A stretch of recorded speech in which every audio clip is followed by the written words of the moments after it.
गटाच्या नेत्या सुषमा अंधारे या देखील आपल्यासोबत जोडल्या गेलेल्या आहेत। अंधारेजी, आपलं स्वागत। अत्यंत महत्त्वाची बातमी आहे। बदलापूर अत्याचार प्रकरणातील जे मुख्य आरोपी होते त्यामध्ये तुषार आपटे आणि उदय कोतवाल यांचा देखील समावेश होता। या दोघांना आता पोलिसांनी अटक केली आहे।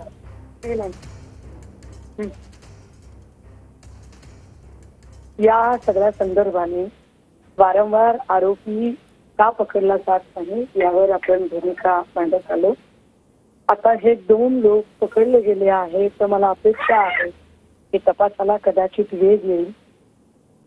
या संदर्भाने चेतन तिरोडकर यांनी ती याचिका दाखल केली, ज्याच्यामध्ये मानवी तस्करी आणि चाइल्ड पोर्नोग्राफीचे अनेक गोष्टी त्याच्यात नमूद केलेल्या आहेत। या संदर्भानेही काही खुलासे पुढे येतील अशी अपेक्षा आहे आणि सरकार आपटेची अटक ही छत्रपती शिवाजी महाराजांच्या पुतळ्याच्या संदर्भातल्या आपटेच्या अटकेसारखा फारच करणार नाही अशी सुद्धा आम्ही अपेक्षा करतो। कारण महाराजांच्या पुतळा प्रकरणातल्या आपटेला अटक आणि जामीन हे इतक्या फास्टली झालं की जणू काही तो सरकारचा प्रीप्लॅन गेम होता की काय असं वाटावं। किमान या प्रकरणात तरी संपूर्ण प्रकरणाचा तपास होईपर्यंत, त्याच्या मुळाशी जाईपर्यंत हे सगळे लोक पोलीस कस्टडीमध्ये राहावेत ही अपेक्षा असेल। मात्र अंधारेजी, गेल्या 2 दिवसांपूर्वी साधारणपणे हायकोर्टामध्ये सुनावणी पार पडलेली होती।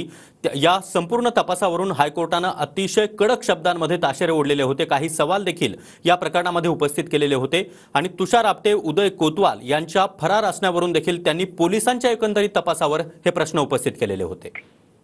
एक्झॅक्टली, म्हणजे आता जर माननीय उच्च न्यायालयाने जर या संबंधाने सरकारला इशारा वजा सूचना दिल्या नसत्या, जाब विचारला नसता, तर कदाचित सरकारने ही पावलं उचलली नसती। मी मागेही बोलताना म्हटलं की घाटकोपर होर्डिंग प्रकरणातला भावेश बिंडे तुम्ही बाहेर जाऊन त्याला उचलून आणू शकता, पण आपटे हा तुम्हाला महाराष्ट्रात सापडत नाही म्हणजे काय?